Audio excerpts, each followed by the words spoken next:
اسلام اللہ کا وہ پسندیدہ دین ہے جس نے زندگی کے ہر شعبے میں انسان کی رہنمائی فرمائی۔ صرف ایسا نہیں کہ گھر میں کیسے رہنا چاہیے، رشتہ داروں سے کیسے رہنا چاہیے، پڑوسیوں سے کیسے رہنا چاہیے، صرف یہی نہیں بتایا بلکہ راستے کا حق بھی اسلام نے ہمیں بتایا۔ آقا کریم صلی اللہ علیہ وسلم ارشاد فرماتے ہیں کہ ایمان کی 70 یا 60 شاخیں ہیں، جن میں سے سب سے افضل شاخ لا الہ الا اللہ، اللہ پر اعتقاد رکھنا، ایمان باللہ، اور سب سے ادنا شاخ ایمان کی، اسے ذہن میں رکھیے گا، سب سے ادنا شاخ آقا کریم صلی اللہ علیہ وسلم فرماتے ہیں راستے سے کسی تکلیف دہ چیز کا ہٹانا یہ ایمان کی ادنا شاخوں میں سے ایک شاخ ہے۔ آپ راستے میں چل رہے ہیں، کوئی پتھر پڑا ہے، آپ ہٹا دیجئے، آپ نے ہٹا دیا، گویا آپ نے اپنے ایمان کا اظہار کر دیا کہ آپ مومن ہیں۔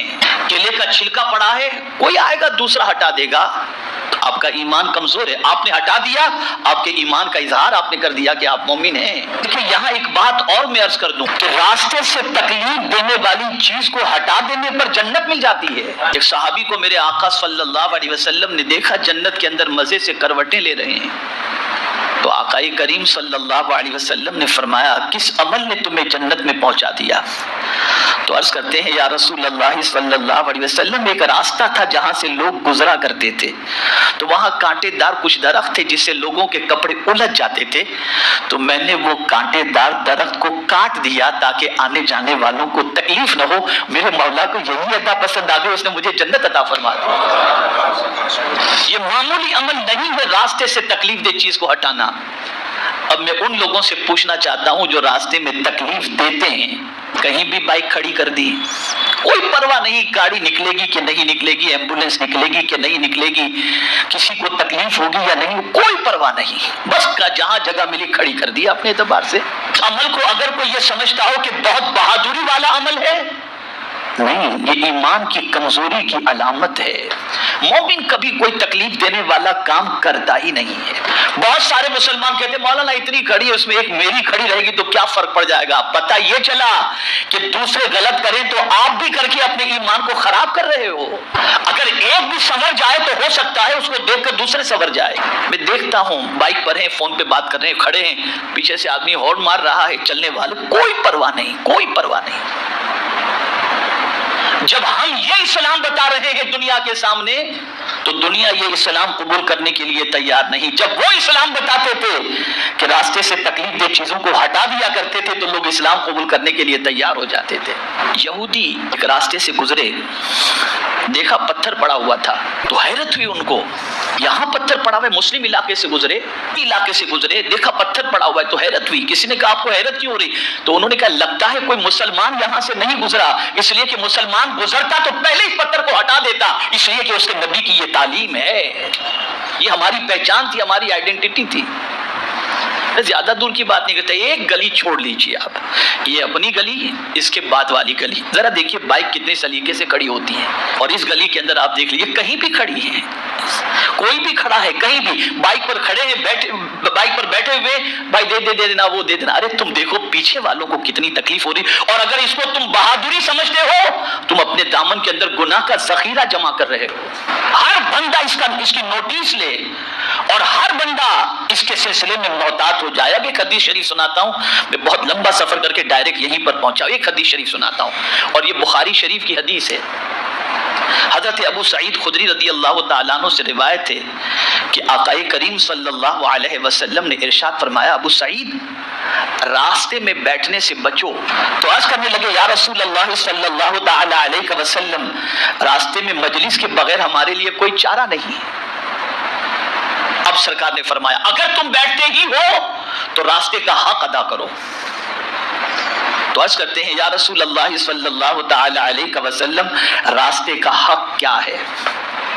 تو میرے آقا صلی اللہ علیہ وسلم نے فرمایا نگاہیں نیچی رکھو، یہ پہلا حق ہے۔ اگر تمہاری مجبوری ہی ہے بیٹھنا تو بیٹھو، تو نگاہ نیچی رکھو۔ پھر آقا کریم صلی اللہ علیہ وسلم نے فرمایا سلام کا جواب دو، یعنی کوئی تمہیں سلام کرے تو جواب دو۔ تیسرا حق راستے کا آقا کریم صلی اللہ علیہ وسلم نے یہ فرمایا، کوئی تکلیف دہ چیز ہو تو اسے ہٹا دو۔ اور چوتھا حق آقا کریم صلی اللہ علیہ وسلم نے یہ فرمایا، اچھی باتوں کا حکم دو اور بری باتوں سے روکو۔ یعنی اگر تمہیں راستے میں بیٹھنے کا معاملہ ہی ہے اور مجلس جمانا ہی ہے تو راستے کے یہ 5 حق ادا کرو، اور اگر نہیں کر سکتے تو پھر جاؤ اپنے گھر میں بیٹھو یا کہیں اور بیٹھو۔ آج راستے میں بیٹھ کر کوئی نگاہیں نیچی کرتا ہے؟ کیا کوئی راستے میں بیٹھ کر تکلیف دہ چیز کو سائیڈ میں کرتا ہے؟ کیا کوئی راستے میں بیٹھ کر کے سلام کا جواب دیتا ہے؟ اور کیا کوئی راستے میں بیٹھ کر اچھی باتوں کا حکم دیتا ہے، بری باتوں سے روکتا ہے؟ یہ سارے کام تو ہوتے نہیں، راستے کا حق ادا نہیں ہو رہا۔ تو اب اگر کوئی یہ سوچے کہ کہاں یہ سب کرنا اور کہاں اس کا حق ادا کرنا، میں دیکھتا ہوں اپنے محلے میں منڈلیاں جمی ہوتی ہیں، کرسیاں لگا کر کے لوگ بیٹھے ہوتے ہیں، گپ شپ کرتے ہوتے ہیں، انہیں یہ نہیں معلوم کہ راستے کا حق کیا ہے۔ آپ بیٹھے ہوئے ہیں ایسی جگہ جہاں پر لوگ آمد و رفت کر رہے ہیں، کوئی کسی پر غلط نگاہ اٹھا کر دیکھ رہا ہے، اٹھو، کیا کر رہے ہو تم؟ یہ راستے کا حق ہے، روکو اسے۔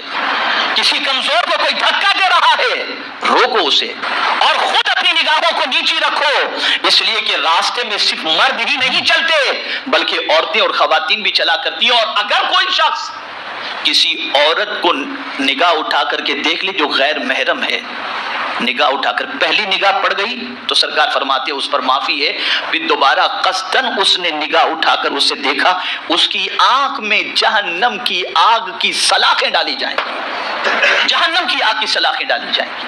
اسی لیے آقا کریم صلی اللہ تعالی علیہ وسلم نے راستے میں بیٹھنے سے منع فرمایا، اور اگر بیٹھنا ضروری ہی ہو تو آقا کریم صلی اللہ علیہ وسلم نے یہ راستے کے حقوق بتائے، اور سرکار صلی اللہ علیہ وسلم نے ایمان کا ادنا درجہ اور ادنا شاخ رسول اعظم صلی اللہ علیہ وسلم نے یہ فرمائی کہ راستے سے تکلیف دہ چیز کو ہٹا دینا یہ ایمان کی ادنا شاخوں میں سے ایک شاخ ہے۔ تو آج کے بعد کوئی ایسی چیز نہ کرے جس سے آنے جانے والوں کو تکلیف پہنچے، بلکہ کوئی تکلیف دینے والی چیز ہو تو اسے ہٹا دو۔ جب ہٹا دو گے تو ہو سکتا ہے یہی عمل جنت میں جانے کا سبب بن جائے۔